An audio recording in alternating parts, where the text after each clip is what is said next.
안녕하세요. 김성길 목사와 함께하는 천국의 이정표, 이 시간에는 쉬운 5번째 시간이 되겠습니다. 이제 우리가 요한계시록 8장을 한번 펼쳐보시기 바랍니다. 책으로는 이제 우리가 246페이지에서부터 우리가 살펴보도록 하겠습니다. 계시록 8장 1절부터 우리가 이제 본론으로 이제 들어가게 됩니다. 자, 이 본론을 우리가 다루면서 먼저 구조를 한번 살펴봤고요. 또 그 다음에 지난 시간에는 이제 나팔, 7 나팔의 기원, 또 성격, 구약과 신약의 나팔이 불 때 관계, 여호수아서와 요한계시록의 관계, 이런 것들을 우리가 살펴봤습니다. 성경은 참 오묘하게 이렇게 짝을 이루고 또 기록되어 있습니다.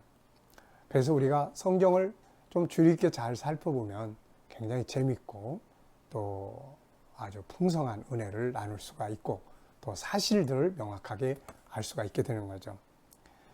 자, 그러면 이제 먼저 8장 1절부터 5절까지를 한번 보겠습니다. 이 시간에는 이 부분을 한번 정리하고 가야 될 것 같습니다. 7 나팔은 어떤 특징이 있다고 그랬나요? 세상에는 심판의 나팔이에요. 그렇다면 하나님은 왜 세상을 심판하실까요? 자기 백성들에게는 기업을 주시는 거예요. 이제 시간이 찬 거죠. 그래서 계시록 21장 6절에는 이루었도다. 이제는 때가 된 거예요. 때가 찼습니다. 이루었도다. 이제 시간이 된 거예요. 하나님이 시작하신 천국운동의 역사, 창세기 1장 1절, 하나님이 천지 창조하신 출발점, 더 거슬러 올라가면 하나님이 영원전에 세우신 하나님의 계획, 그게 천국운동의 계획이죠. 그래서 이제 그게 완성이 되는 거예요. 그렇다면은 이 세상 나라는 심판을 하는데 아무 이유 없이 심판하면 하나님은 공의로운 분이 될 수가 없어요. 그래서 이 세상 한편에서는 하나님의 시간이 차고 한편에서는 심판받을 죄악이 가득 채워지는, 우리가 아브라함과 언약, 하나님의 언약, 천국운동 제3부를 우리가 기억을 해보십시오. 창세기 15장에서 하나님께서 아브라함과 가나안 땅에 대한 언약을 맺으실 때 그 땅을 기업으로 얻기까지 총 8가지의 과정을 거쳐가죠. 그 마지막 과정이 혹시 기억에 남으세요? 왜 하나님이 그때까지 가나안 땅 사람을 쫓아내지 않고 기다리셨느냐? 그 마지막 내용이 뭐냐면 아모리 족속의 죄악이 관영하기까지다, 이런 말이 나와요. 관용한다는 말은 흘러 넘친다는 말입니다. 더 이상은 용납할 수 없는 상태가 되는 거죠. 하나님은 공의로운 분이세요. 죄 없는 자를 심판하신 분이 아닙니다. 저는 옛날에 어느 때인가 왜 하나님께서 이스라엘 사람들한테 이 땅을 주시고 그 땅 사람들은 다 죽이고 쫓아내셨을까? 하나님 사람을 차별하시는 건가? 그러다가 레위기를 읽는 가운데 하나님은 그런 분이 아니라는 걸 알게 됐고 그 땅이 그들을 토해냈다는 말씀들을 볼 수 있어요. 하나님이 그들에게 살을 하고 주신 땅인데 그 땅에서 온갖 죄악을 다 범하니까 그 땅이 도저히 용납할 수 없어서 그들을 쫓아내는 것이다. 그 땅이 토해내는 거다. 하나님이 뭐 선한 자를 심판하는 게 아니라 죽이고 하는 무서운 악신이 아니라 그 땅이, 너희도 그 땅에 들어가지만 그 땅에서 그 사람들처럼 죄악이 가득 채워지면 너희도 이 땅이 너희를 토해낼 거다. 결국 그 땅이 그들을 토해내서 다 망하고 잡혀가고 이스라엘 사람도 다 그러잖아요. 이 1절부터 5절까지는 이제 그 이야기를 다루고 있는 거예요. 자, 한번 살펴보고 왜 7 나팔이 불게 되는 건지를 살펴보고 넘어가겠습니다. 자, 먼저 7째 인을 떼실 때에 하늘이 반시 동안쯤 고요했다. 자, 여기 보면은 이제 계시록 6장, 7장에 나왔던 이제 7째 인이 나오죠. 요거는 책에 들어있던 내용이, 이제 팜프렛 속에 있던 내용이 무대로 옮겨지기 위한 연결고리라고 말씀드렸잖아요. 그래서 1절을 보면 이제 그 연결이 돼요. 이렇게 연결이 일곱째 인을 떼실 때 하늘이 반 시간쯤 고요하더니 내가 봄에 하나님 앞에 일곱 천사가 서 있어 일곱 나팔을 받았더라. 책 속에서 본 이야기들이 이제는 무대 위에서 진행되는 거예요.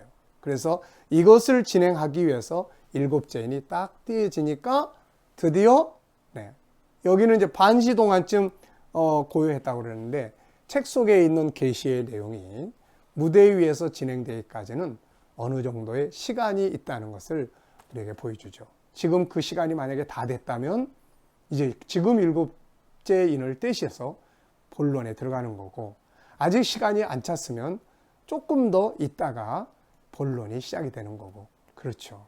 그래서 일곱째 인은 연결고리다 하는 걸 여기서 볼 수 있습니다.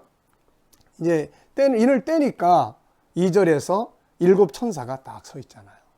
이제 본론에서 등장할 인물들이 쫙 이제 나타나는 거예요. 이 천사들이 나팔을 하나씩 불 때마다 이제 마지막 시대의 담당 인물들이 이제 역사상에 등장을 하게 되는 거죠.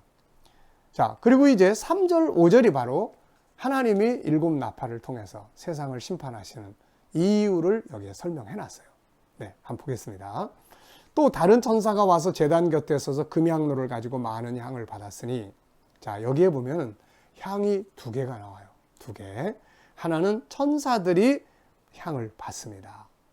또 하나는 성도의 기도와 합하여. 이 성도의 기도는 어디서 기록되어 있죠? 바로 5장, 계시록 5장 8절에 나옵니다.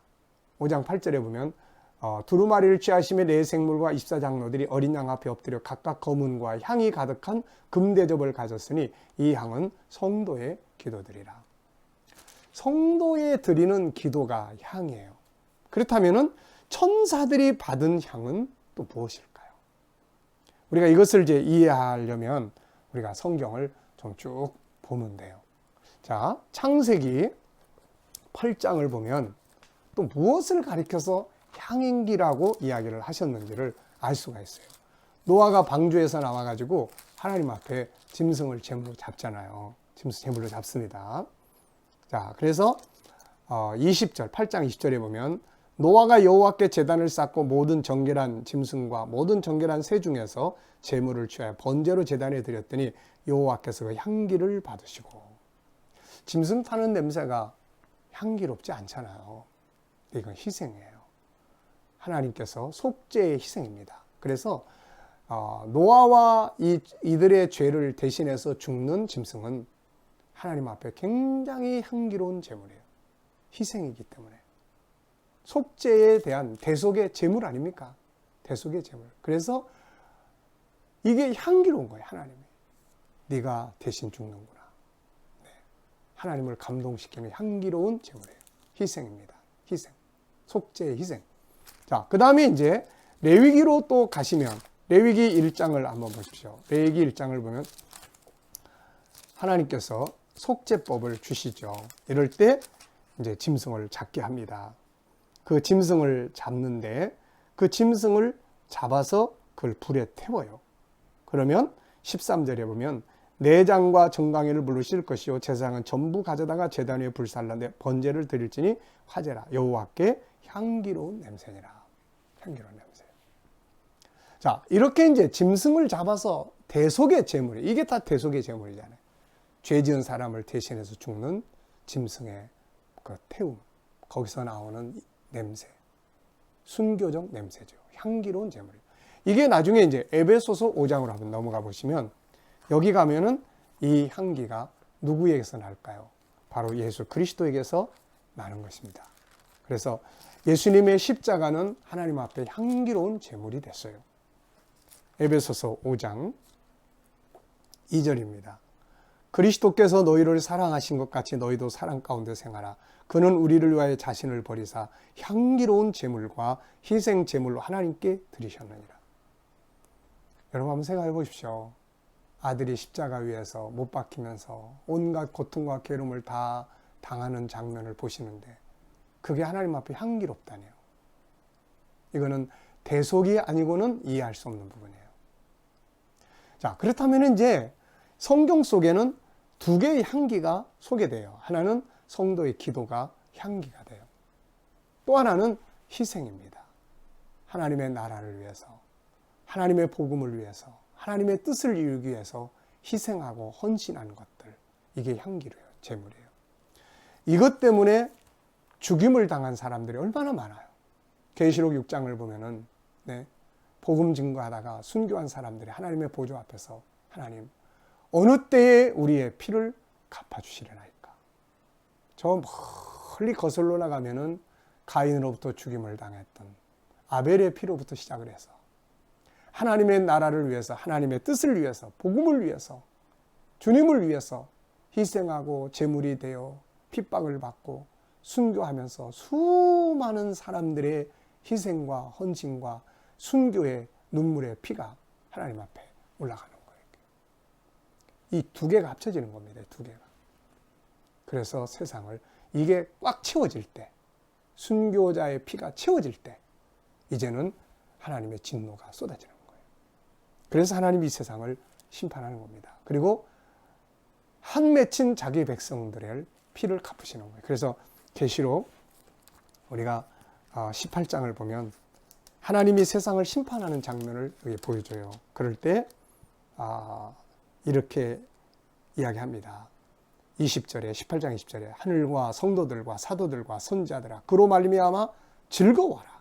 하나님이 너희를 위하여 그에게 심판을 행하셨음이니라. 자, 여러분 계시록 8장부터 11장까지 이제 7 나팔이 불게 되는데 이 나팔이 왜 불까요? 수많은 성도들의 눈물에 한맺힌 기도가 계시록 6장에 순교자들의 기도가 나오는 것처럼 하늘 보좌 앞에서 그 기도가 올려가는 거예요. 그리고 이 땅에서 이 세상의 죄가 이제 꽉 채워졌어. 더 이상 용납할 수 없고 그 죄 중의 죄는 하나님의 역사를 대적하면서 수많은 주의 백성들을 죽음의 자리에 몰아넣는 그 수많은 역사를 가지고 있는 거예요. 그래서 7 나팔이 부는 겁니다.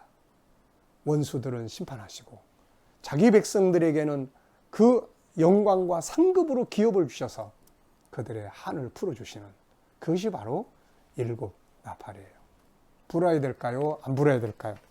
반드시 불어야 되죠. 그래야 세상은 심판을 받고 성도들의 눈물의 기도, 희생의 수고들이 영광으로 나타나게 되는 것이죠. 자, 이 시간 말씀은 여기서 마치겠습니다. 감사합니다.